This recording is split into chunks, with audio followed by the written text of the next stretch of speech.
challenges. It's not going to be simple, but with some challenges, our elementary students back to face-to-face 5 days a week instruction.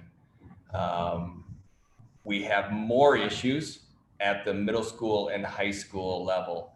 What we're currently at with face-to-face instruction is about 50% of our students returning because of the size of the student population and the overall size of our classrooms do not allow for daily face-to-face instruction. Sorry. So we are looking at a hybrid situation at the middle and high school, and I'll have Mike and Stacy go into more details as to what we're looking at, because there's been a lot of hybrids been thrown around throughout the United States and quite honestly internationally, and we're working on our definition of what that is, but I'll have Mike address that here in a moment. So we're working with our secondary leaders as we kind of go through and try to determine what does this look like? What does the instruction look like? What does the day when a student's in the classroom look like? What does the day outside the classroom look like for the students? And really using the work or the feedback from our survey and the focus groups that we held with, we had 10 different focus groups, as you remember. And one of the pieces that came out loud and clear, and we've mentioned it before, was structure. Structure was a key issue and theme that came through the surveys and came through the focus groups. And the structure means that if it's a school day, students, parents, teachers all said this to Mike and I and a number of others, the day when they're not with us needs to be incredibly well organized, that something's occurring, and I'm just making up a time from that first period of 8:30 to 9:30, a student is engaged in some type of learning, be it in person or in the at-home portion of the learning. So really making sure that we're very structured, but also all of the educators, leaders, teachers, everybody included, has clarity on what we mean around the instruction in class and then at home. So we're working through those pieces. We're also working on an online opportunity for students. The survey is clear. There are some parents and some students who have great concerns about coming back. So we want to try to make sure that we're addressing those as well, that if a parent feels like they're not in a place to send their students back for whatever reason, we want to make sure that we're their first choice and that we have that option there for them. So we're looking at that, and Mike and Stacy have designated leaders to oversee each of those components, and we're working through that. So that continues to be a work in play, but pleased with the progress we're making there. We're also trying to lay out a timeline because I think like most of our communities around the United States, parents want to know what this is going to look like. So we're hopeful in the middle of July, we'll be sending our parents a more detailed update as to what that looks like, giving some more definitions of a day, especially in the hybrid world. We'll also talk a little bit about, kind of what elementary looks like, because some of the issues at the elementary are anytime we're bringing large groups together. So think lunch, recess, dropping off kids in the morning and picking up kids afternoon. Anytime there's a large group of students, we have to think that through all around the mitigating strategies. Oh, I'm sorry, could I interrupt? I see that Maria has dropped off, and I believe she's traveling. She's not in a waiting room or something waiting to get reconnected. I don't see her, but Diane, do you see her? I see that she's dropped off. I don't see that she is waiting to get in. Okay. So she must have had a connection issue, okay. But I'll keep an eye on it. Thank you. And then Kim, would you just text her and see if she's okay as well? If she needs any assistance? Thank you. Sure. Yeah, I will. Thanks. So we have those components that we're moving down the road with. but I'll circle back, and then I'm going to hand it to Mike and Stacy. One of the biggest issues at the secondary really is this defining hybrid for our staff, for our students, and for our parents.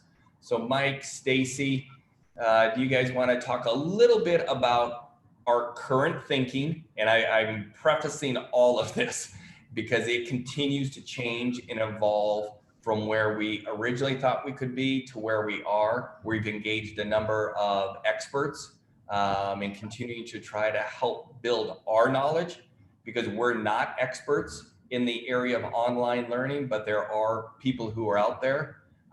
You've heard a lot about Jeff Utech, but we're also engaging others. So we have different perspectives as we go down this road, because our goal, no matter what, if it's in person or it's a hybrid, that we're going to deliver high quality instruction and that our student learning is going to be at a high level as well. There will be accountability, there'll be rigor, there's going to be outcomes for everything we do.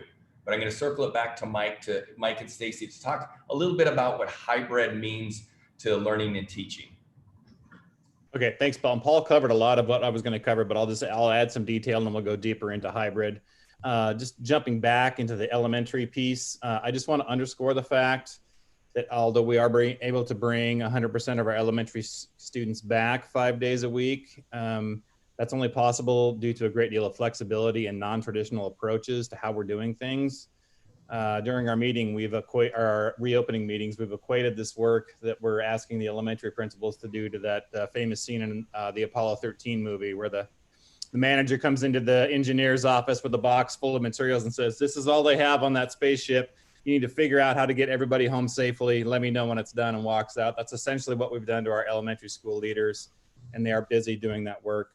But we know it's important because we have got to have our youngest kiddos with us all the time. Going into the secondary, the hybrid model, we looked at two different possibilities for hybrid. One was a half-day model where potentially 50% of the students are attending in the morning, and then the other 50% of students are attending in the afternoon. We also looked at what we are calling an A-B model, which is essentially an every other day model. So half of the students attend on a Monday, the other half attend on a Tuesday, and then they just switch throughout the week.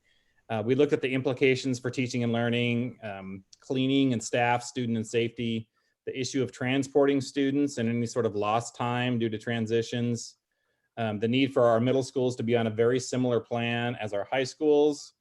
We honestly looked at which of those hybrid models would lend themselves better to flipping the switch and having to go to fully online version 2.0, which we know we may have to do if the situations arise. And the feedback that we got from our stakeholders at the very first reopening meeting group, one of the homework assignments for the leaders in that group is to go back and talk to their stakeholders about if we were to land on a hybrid model, which hybrid model would make the most sense for us, as well as we relied on the feedback from at the state level OSPI, the OSPI work group, and Dr. Corey Callahar is a member of that group.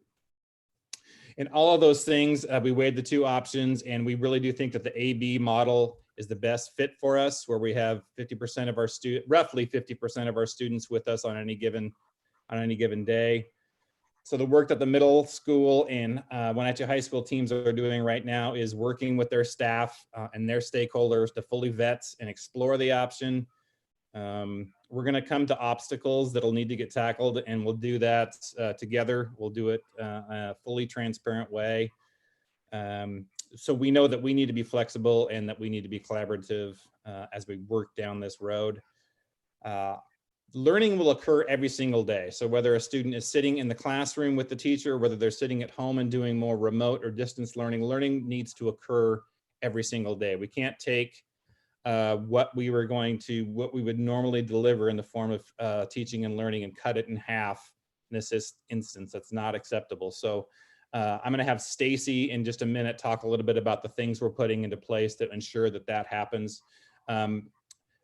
But that is the plan, that learning occurs every day. It would not necessarily be the case that, okay, you get taught on Monday when you're in school, and then on Tuesday, you're all on your own, similar to the way it was during our first shutdown. We've got to do a better job of engaging our students and quite frankly, our parents in making sure that that at-home time is value added.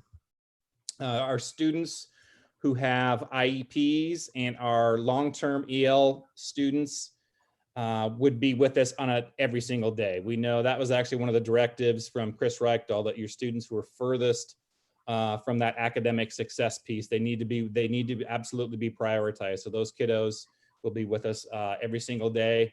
We've also prioritized the children of our own employees because we realize we're all going through the same crisis at the same time. We all belong to the same community. So the children of our employees, who are also our students, pre-K through 8th grade, but also attend on a daily basis, that we're not creating additional hardships for our own instructors as they're trying to maneuver this time.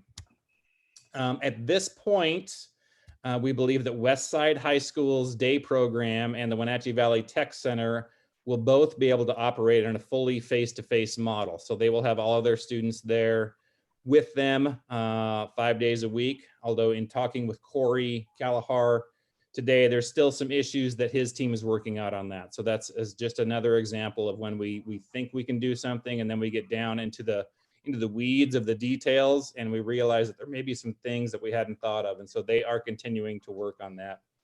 And I was going to talk about the virtual model, but Paul already talked about that. So Stacy, what I'd like to do is pass it to you and have you kind of talk about the need for our learning management system and then our learning and teaching templates and then our partnership with Dr. Carmian from the University of Washington. Nice. Thank you so much, Paul. You know, we've been working at breakneck speed with the Wenatchee School District stakeholders. So it's such an honor to be here tonight and represent the voice of the many heads and thinking about this. So when we think about how we could potentially move into the 21st century space with learning and teaching, we have to think about how we will continue to integrate technology into our daily lives. So that means on-site, online, a hybrid model. We can teach people in a box. We can teach people with a Fox. We could teach people here or there. We can teach people anywhere. What would that look like? It would look like we would have an opportunity to have a learning management system in which that learning management system will house the Wenatchee School District's what will be a template. What is a template? The template will be an opportunity for us to have consistency of instruction, consistency of messaging to our stakeholders regarding the following items. What are the learning goals that we are teaching pre-K through 12 for this unit and for this week? What are the activities that we will be utilizing that align with the learning objectives? What will be the outcomes, or what will be the summative assessment that aligns to the learning goal that will be consistent across our system? So those types of pieces are what we will continue to move forward with, regardless of whether scholars are opting in for the online, on-site, or hybrid model, that we will have clarity around what we're teaching, how we're teaching, and how we are evaluating what we are teaching, which again will be consistent across our K-12 system. What we traditionally have had in education across the country has been just a little bit of a smattering of a lot of different things. And we heard from our stakeholder groups that that was the feedback. One teacher may be approaching learning in this manner, and then another teacher just down the hall or in the next school over may have a different experience for the scholars. But what we want to do in the future and what we're planning to do is to streamline that. So we will look more alike than different, again, with learning objectives, with the learning activities, and the learning outcomes. So we will be partnering with hopefully Dr. Carmian from the University of Washington, who is the Vice Chancellor of Innovative Education. She has over 30 years of online experience, and she's going to partner with us for 2 hours tomorrow and for upcoming time so that we can create this Wenatchee School District template. Again, template meaning what do we want people to learn? What do we want people to do with the learning?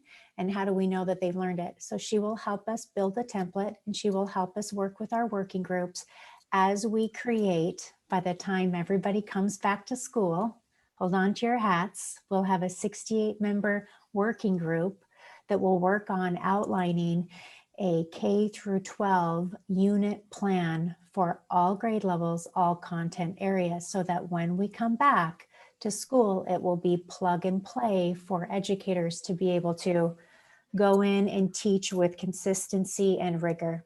It's going to be a lot for us to just learn how to socially space and put on masks. We definitely don't want teachers to also have to learn how to navigate the LMS and what content they should put within the LMS. We're going to provide that originally for all of our K-12 staff. So just a few things going on here. We're striving for the absolute utmost for the community's highest. We're looking forward to the challenge. Thank you, Stacy. So board, just kind of a broad overview of where we're at and the space we're working in. And again, a lot of it is still in design, but a few pieces that I'd highlight and then I'd turn it over to all of you is very collaborative, very transparent in what we're trying to do with using the data from our surveys and our focus groups to help continue to guide the work that we're doing, because that data is critical to us, and we continue to bring it forward and making sure we're weighing our decisions against some of the information that we heard and read from our community members.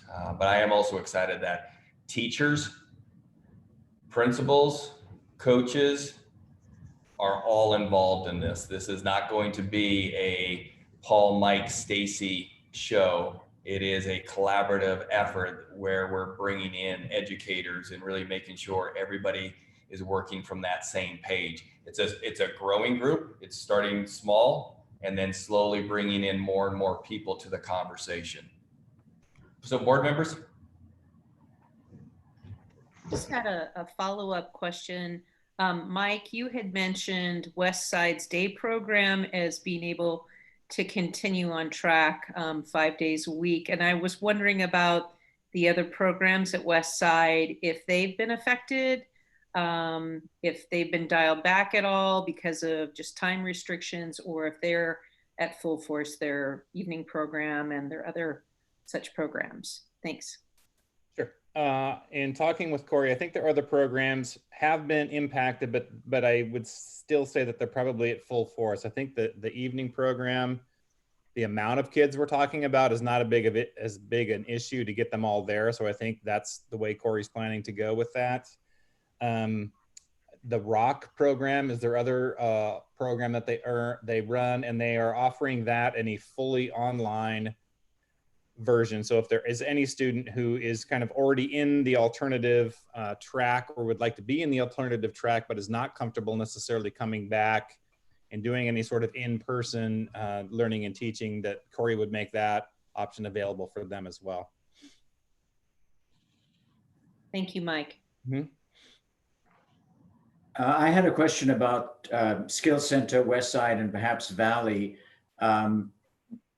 Where are we with respect to students and parents who might want to move their children from one building to another? Is that an issue? Between Let's those say people want a child to go to somewhere that's got a full day program.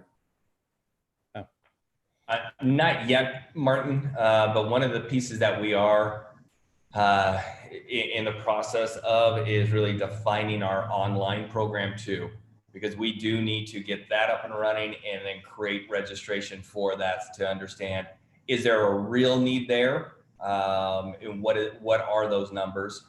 But I think until the fall, until probably middle of August is when we're going to have a better sense of where people are at. Because I think every school is in the same place we are.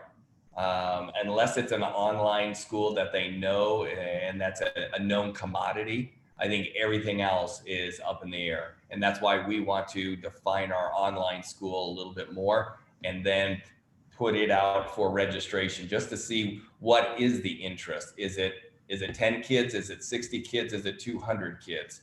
And from there, Kelly will need to start looking and working with the Teachers Association and other associations to make sure that we're able to staff that appropriately. So that's one of our earlier steps. And Ron Greg Glover Camp, and I'm just forgetting her name.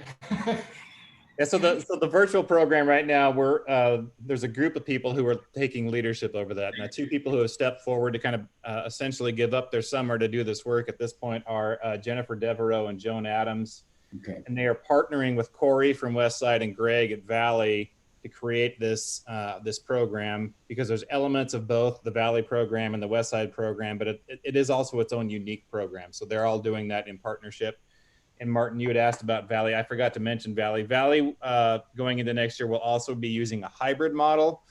Their model is a little bit hybrid already. So we don't have all of the details about what that means, but in talking with Greg earlier today, he's pretty certain that he's going to go to a hybrid model as well, so that not all of his kids who would have been on site would be there at the same time. So, yeah.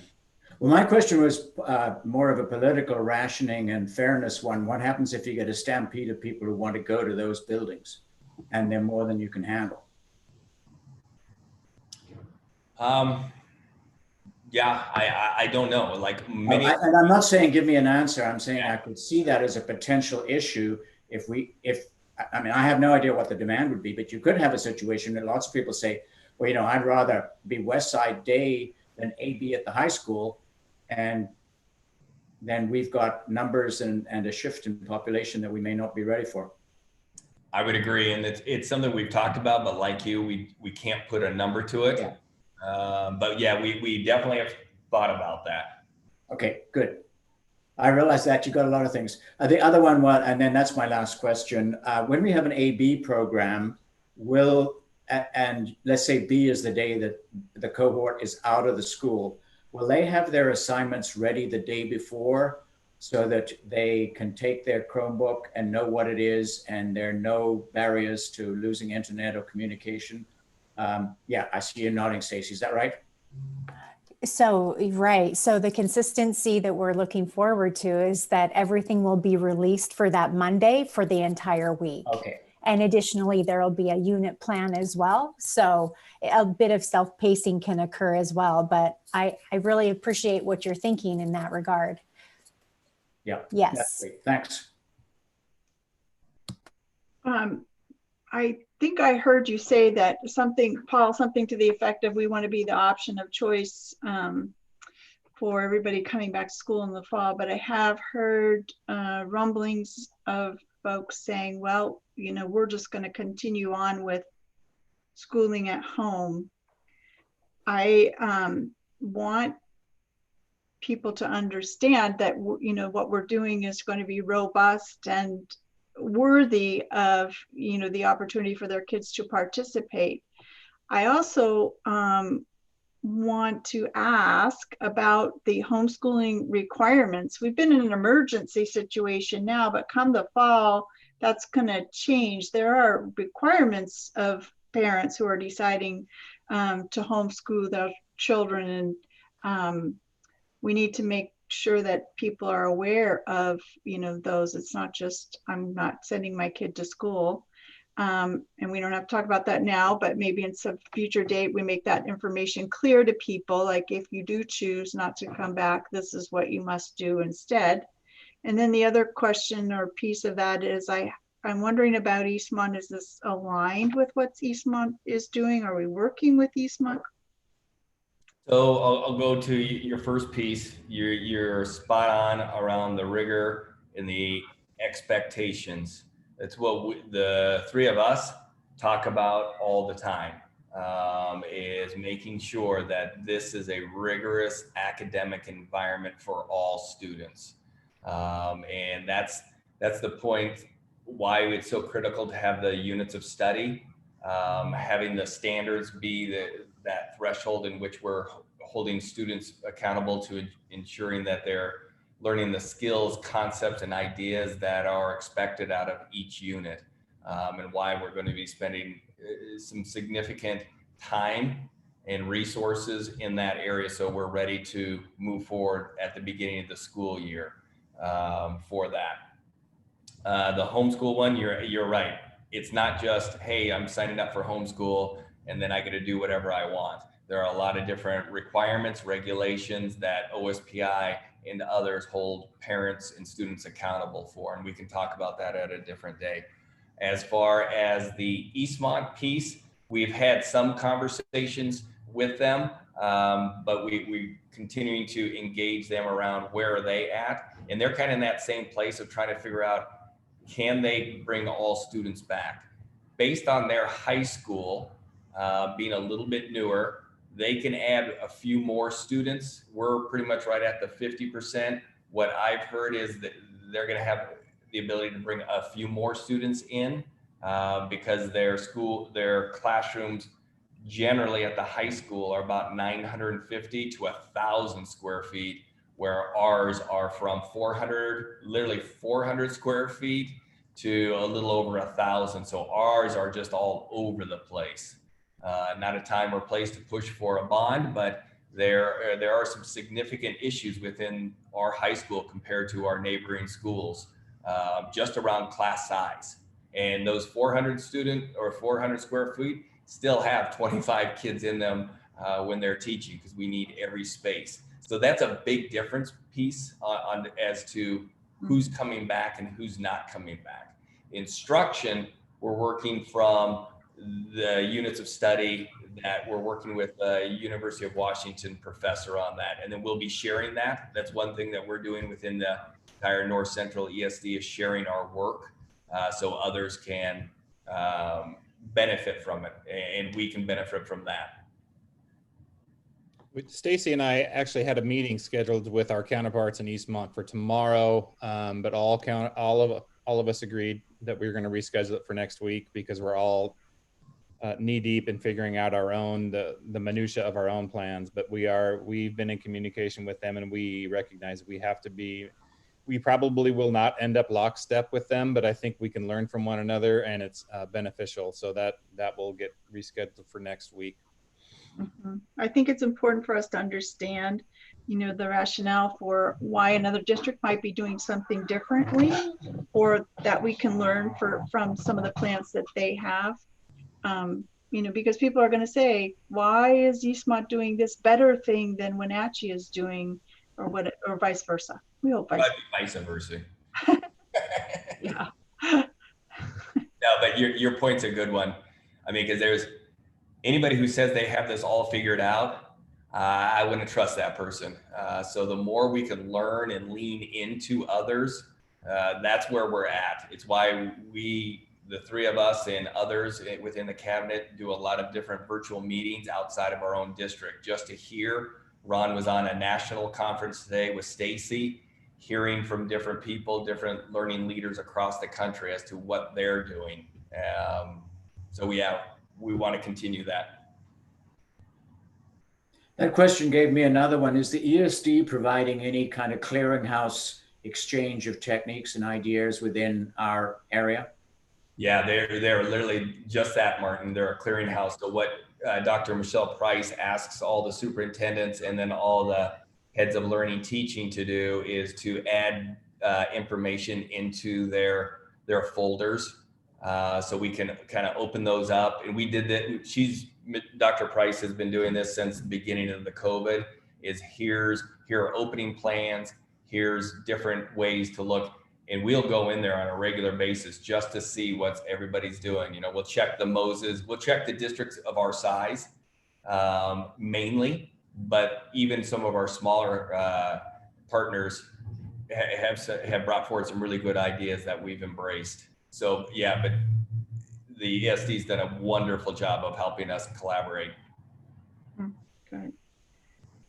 Paul, I just have a follow-up from a couple of COVID meetings ago where there was some discussion about maybe certain courses may not be offered. For instance, choir or large groups like band, if a whole band is meeting and the space doesn't allow it. So I'm wondering what other discussions have happened in terms of primarily electives, I'm guessing, and if certain electives are going to be cut, how does that affect our staff? And how does that also affect when will we be notifying students? So if you want to address those. Yeah, I'll probably pass it to Mike. He may have better knowledge than I do, but currently, from my perspective, we're really working on the big shell first, of just trying to see who's coming back where. And then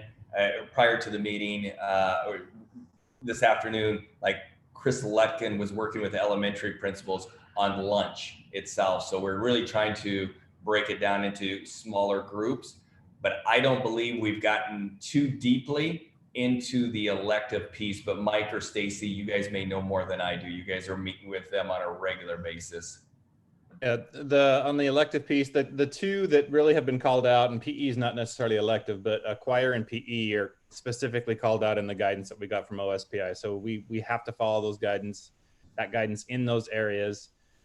For the other electives, what we've done with our school leaders is kind of a jargony term, but we have turned them loose to get their racehorses or their really creative thinkers, their problem solvers in those areas, starting looking at what this potentially looks like across the district. So we've started to do that problem solving, and like, what potentially does an art class look like? What does a band class look like if there's 65 people, and how can we pull that off? And so that's what they're doing right now. So it's still, we don't have a solid answer on that. We are following the guidance. Guidance changes frequently. But that was one of their first questions as well. So how are we going to do this? And so the answer really was, let's get the experts to tell us how we can do this. And so that's where it's at currently. Thank you. Good. As difficult as this whole process is, I have to think that we're going to learn a lot as we go forward, and that we're going to emerge with a new and improved education system. And I think this is, in a really kind of a convoluted sort of a way, an opportunity for us to learn how to serve students better, and will ultimately provide more flexibility in the system that will benefit everyone. So much as we don't like it, I think it'll turn out okay in the end.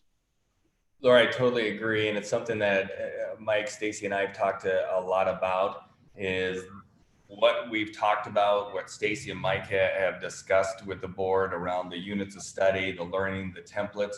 Those are pieces that we see going forward long-term. This is not a short-term piece. This is an opportunity to bring the challenge, the rigor, all of those pieces together. Now, will it be perfect on day one? No, but I believe through these units of study, through this type of collaboration that's almost forced on us because we have no other choice, will make us better. Because this ultimately is where we want it to be, but not in this situation. But yeah, I do believe we will be better because of this, and then we will use many, if not most, of these same instructional strategies and structures going forward.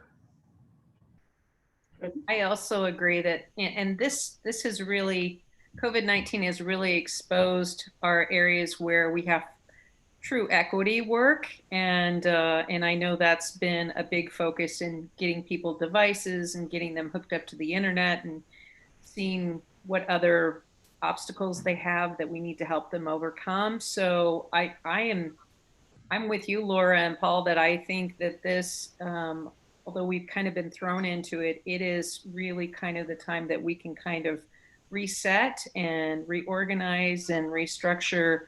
And I'm really excited about the curriculum piece along with the equity piece. So I think it's, these are important times. So thank you for your work, the whole staff. I know this is challenging, but I think it's a real opportunity for our district. Thank you. Yeah, I agree. Yeah. Okay. Got anything else? Anybody? We got nothing. Our brains are empty. You're looking at the clock. Oh, you're not even at the office. No. The clock ready to race out the door. Yeah. The month of July off. Oh boy, that sounds lovely, but no. Right back in the office tomorrow morning. I want Okay, to be wherever Diana is at in her background. hey, that looks nice.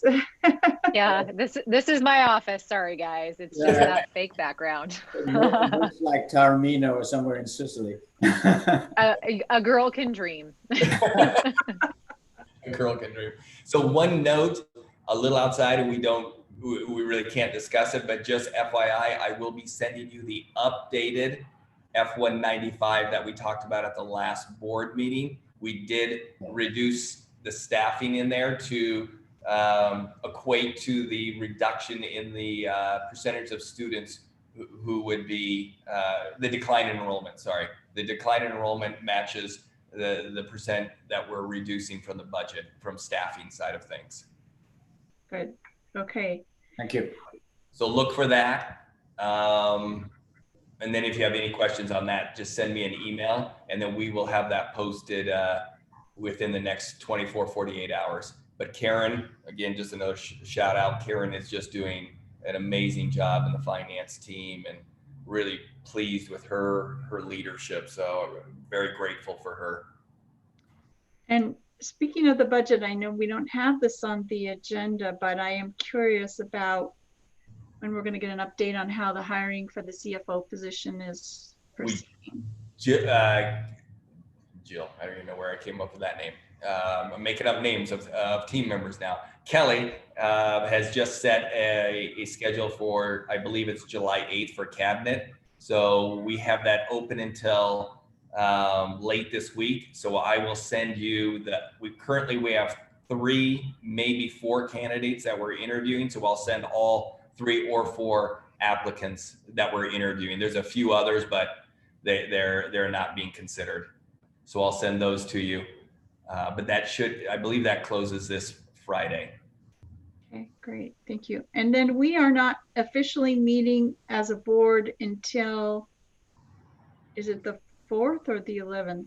The 11th of August. The 11th. Okay. Well, but what I will be doing for the board is getting back to my weekly updates starting next week. I'll be writing up my weekly updates that everybody loves to read. Oh, good. Okay. Very good. All right. If there's no further business, I will adjourn the meeting. Everybody have a great month of July. For those of us we don't see until August. Thank you. Thank you, everybody. Bye. Bye. Thank you.